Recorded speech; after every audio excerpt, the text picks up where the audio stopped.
Hi everyone, today we are going to talk about third-person camera controllers. First, let me quickly show you the scene I have prepared. These are some free assets I found on the asset store. I also found this character which we will be using as a target for our camera controller script. Let me as well show you how I set up this player as a third-person character. As you can see, I have separated the graphics from the actual physics and code. I used the built-in character controller component and a simple third-person controller script. Let me show you the code. This is a very simple and standard third-person controller. If you want to follow along and use the same code, I will leave a link in the comment below to the project files on GitHub. By the way, you can use the Cine Machine tool from Unity, which is a great tool. However, it's always good practice to learn how to do a camera controller from scratch and learn the math behind it. Now, without further ado, let's get started. There are many different types of third-person camera controllers. In shooters, for example, you see the camera behind the player and aligned with his or her shoulder. We will be doing a standard third-person camera where we can customize it later for different uses. Let's start by creating a folder named camera and then create a camera controller script.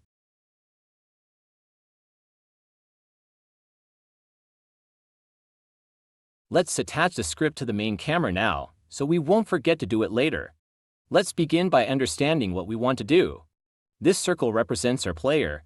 Now let's bring in our camera. First, let's make the camera follow the player position and keep the rotation for later.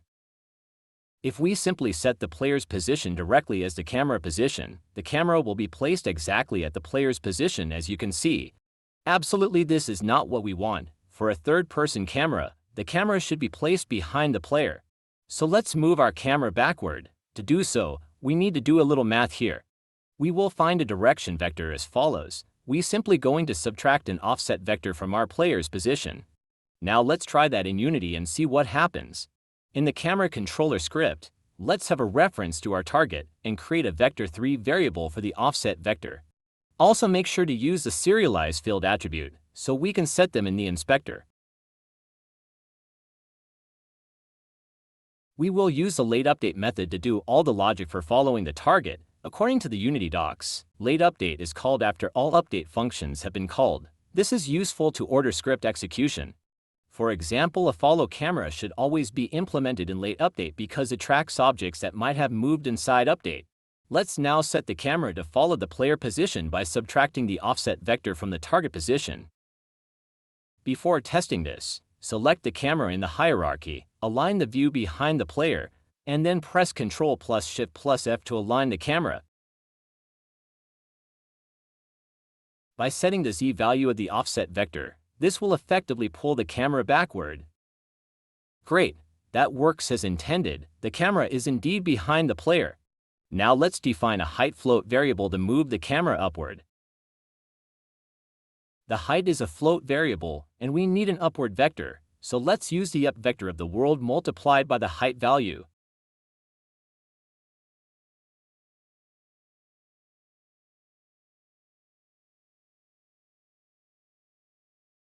Now we have a camera that is positioned correctly as we want and follows the player accordingly.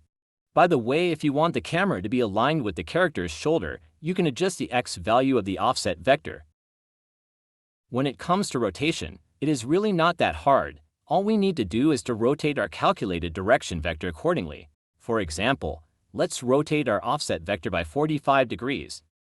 Let's first create a quaternion variable to store our final rotation.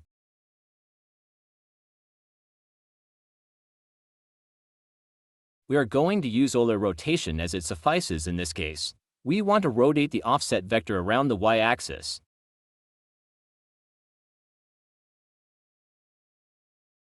Finally, we multiply the target rotation with the offset vector. By doing so, we get the desired orientation. Note that rotations can't be added using the plus sign. Instead, you have to use multiplication. The reason why is outside the scope of this video. However, if you are interested, you can look online for quaternion math. Awesome, the camera is actually rotated just as we want. But we have an issue. As you can see, the camera is not currently looking at the player, but let's worry about this later. Now let's hook some input and use the mouse to rotate the camera around the player. Create one float variable for the x and another one for the y rotations. Create an update method to capture the mouse input.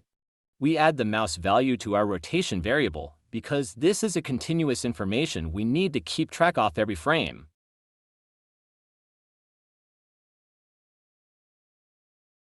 Now simply plug these rotation values into the x and y values of the target rotation respectively. Usually we clamp the x rotation because we don't want the camera to go under the player or beyond. Remember that the x rotation is around the pitch or the x-axis, which rotate the camera up and down. Create one variable to hold the min value and another for the max. These values will be used to clamp our x rotation. Now, we can use the clamp function from the Unity Math library to clamp the x rotation using these values.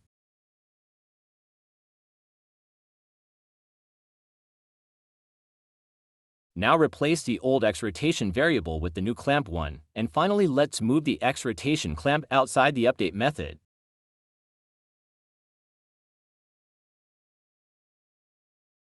Set the min and the max values for the x rotation in the inspector, and hit play to test it.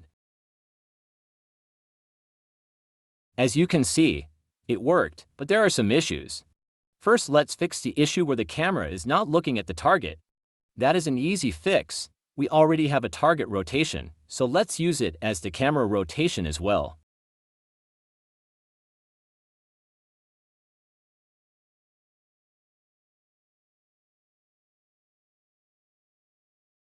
Awesome! Now the camera smoothly follows the player's position and rotation while looking at her. If you were following along, you would have noticed that the cursor is visible and it moves out of the game view, which is not good, so let's hide and lock the cursor. Create a start method. Now simply set the visible property to false, and change the look state mode to looked.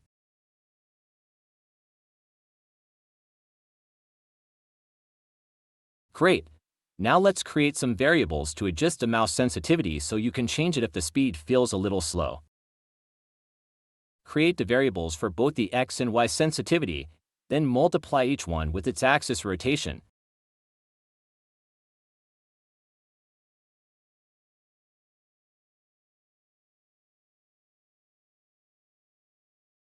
Set both values to 1 if you want the sensitivity as normal. Some people would like the rotation to be inverted, whether on the x or y. Let's add the ability to invert the x rotation, and if you want, you can do the y rotation the same way. Create a Boolean variable to indicate if the player wants the x rotation inverted or not, and then create an integer value to store the direction, where 1 represents normal and -1 represents the inverted direction. In the start method, let's check the inverted x Boolean variable we have just created and set the x inverted value integer accordingly. Now simply multiply it with the x rotation value in the update method.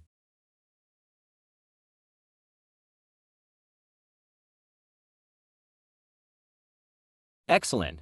That looks great, but we still have one issue. Currently, the player moves in the movement direction, not in the camera direction. To make the player moves in the camera direction, we need to get the camera rotation, specifically the y rotation. Again, let's assume this circle represents our player, and the arrow represents the movement direction where the player rotates towards it. Now let's rotate our camera to the right. We can clearly see that the player didn't rotate according to the camera rotation. Now look at what happens if we consider the camera y rotation. Now let's head back to Unity and try this out. Let's create a property to return the camera y rotation so we can use it later from the player controller. But first let's clear our code a little bit. We will be using the set position and rotation function on the transform property to set the position and rotation. This way is more efficient.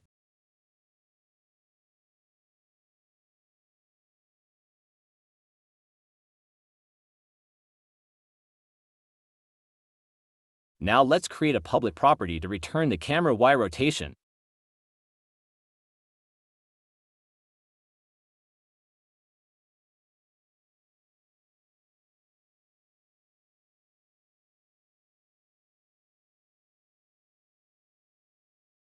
You could also use the lambda expression to achieve the same thing. It's shorter and cleaner. In fact, let's keep it. Now let's head to the player controller. Let's take a quick look at the movement direction. As you can see, we simply calculate the movement from the player's horizontal and vertical input, and finally, we normalize it since we only care about its direction. Here we use the look rotation method to create rotation with the specified movement direction and store it in the desired rotation variable, as this represents our destination. One more thing to notice here is that we only rotate the player if he or she is moved. And finally, we use the slurp method to smoothly rotate the player towards the desired rotation. So in order to make the player rotate towards the camera rotation, we simply have to multiply the camera Y rotation with the player movement direction vector. First, let's create a camera controller variable and cache a reference to it in the start method by accessing the script using the get component on the main camera.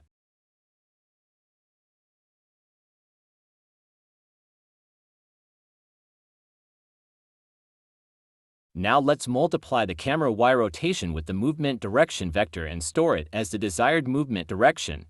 Remember, when multiplying quaternions with vectors, quaternions always goes first.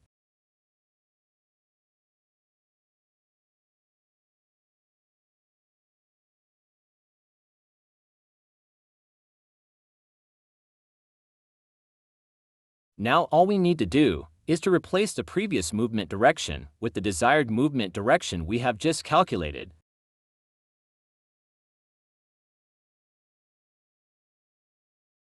Awesome! Now we have a third-person camera that smoothly follows our player. Thank you for watching, and see you in the next video.